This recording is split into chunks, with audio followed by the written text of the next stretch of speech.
হঠাৎ করেই একটা কল আসলো আমার নাকি পার্সেল আছে, বাট আমি বুঝতে পারলাম না কি পার্সেল হতে পারে। যাই হোক, সোজা চলে গেলাম পার্সেলটা রিসিভ করতে।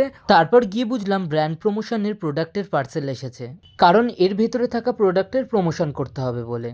আর আজকের এই পার্সেলটা ছিল ডগেজি বিস্কিটসের তরফ থেকে। পার্সেলটা রিসিভ করে সোজা নিয়ে চলে আসলাম ছাদে। আর আজকে এই প্রমোশনের প্রোডাক্টগুলোর মধ্যে একটাও আমার ব্যবহারের জন্য নয়, পুরোটাই ছিল আমাদের টমির জন্য। কারণ এর ভিতরে যে সমস্ত জিনিস ছিল সেগুলো সমস্ত কিছুই ডগিদের ব্যবহারের জন্য এবং আমার টমির ব্যবহারের জন্য। তাই ছাদে নিয়ে গিয়ে সোজা টমির সামনে ওপেন করে দেখলাম এতে কি কি আছে। আর এই শীতকালে ছাদের থেকে ভালো জায়গা আর কিছু হতে পারে না। বক্সটা ওপেন করতেই দেখলাম ডগিজির প্রোডাক্টে ভর্তি পুরো বক্সটা, আর উপরেই ছিল একটা কাগজ যেটার মধ্যে ছিল কিছু মেসেজ, আর আমাকে পাঠিয়েছে সেই জন্যই কাগজটা। তো সবার প্রথমেই দেখতে পারলাম একটা বড় একটা ডগ ফুড ছিল, যেটা আমি পরে দেখছিলাম এটা কি কি দিয়ে তৈরি। তো তারপরে আমি ওপেন করলাম এই বক্সটা। এটা কিসের বক্স প্রথমে বুঝতে পারছিলাম না, বাট এটা ছিল সম্পূর্ণ ডগিদের পৌঁছানোর জন্য একটা টিস্যু, পুরো ভর্তির টিস্যু ছিল। তো তারপরেই ছিল একটা স্টিকার, মানে ডগেজি কোম্পানির একটা স্টিকার ছিল, এটার মধ্যে 4খানা স্টিকার ছিল।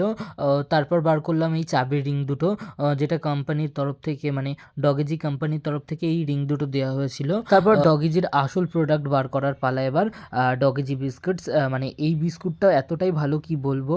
তো এদের প্রমোশন করার সুবাদে আমার এই প্রোডাক্টটার সঙ্গে পরিচয় হয়ে গেল।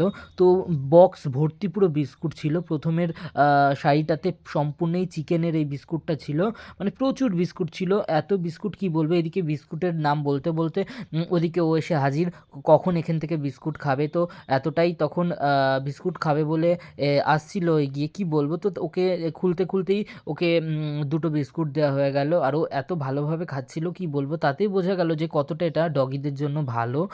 তারপর আমি সমস্ত বিস্কিটসগুলো একটু বার করে দেখলাম যে কত আছে। দাঁড়াও, এখনও শেষ হয়নি, এখনও প্রচুর বিস্কুট আছে। তারপর বার করলাম অন্য আর একটা ফ্লেভারের বিস্কুট, এটাও ছিল ডগিজিরই অন্য আর এক রকম বিস্কুট, এটাও পুরো ডগের জন্যই। তো এটাও প্রচুর ছিল, প্রচুর, মানে ওর প্রায় অনেক দিন হয়ে যাবে। তো এই বিস্কুটগুলো আমি বার করলাম, তো ভীষণ ভালো ছিল এই বিস্কুট কটাও।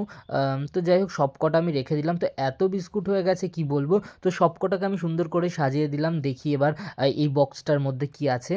তো তোমাদের আমি প্রথমে বলেইছিলাম এটার মধ্যে একটা টিস্যু ছিল, যেটা ডগিরকে ভালো করে স্নানের পর মোছাতে হয়, বা এমনি তুমি নর্মাল কোনো কিছু নোংরা লেগে গেলেও মোছানোর জন্য ভীষণ ভালো এই জিনিসটা। এটার মধ্যে কোনো কেমিক্যাল নেই যেটা ডগিকে হার্মফুল করে বা তার ক্ষতি করে। তো ভীষণ ভালো ছিল এই কটা প্রোডাক্ট। তো এখানেও ভীষণ এতগুলো টিস্যু ছিল কি বলবো, প্রায় অনেক দিন টমির হয়ে যাবে আমার এই প্রমোশনের চক্করে। তো যাই হোক, প্রতিটা প্রোডাক্টই খুব সুন্দর এবং বেশ ভালো ছিল। এই সমস্ত প্রোডাক্ট নিয়ে আমাকে খুব তাড়াতাড়ি ভিডিও বানাতে হবে, কারণ এই সবগুলো প্রোডাক্ট প্রমোশনের জন্য এসেছে। যাই হোক, আজকের এই মিনি ব্লগটা এখানেই শেষ করছি। ভালো লাগলে একটা লাইক এবং কমেন্ট করে দিও। টাটা।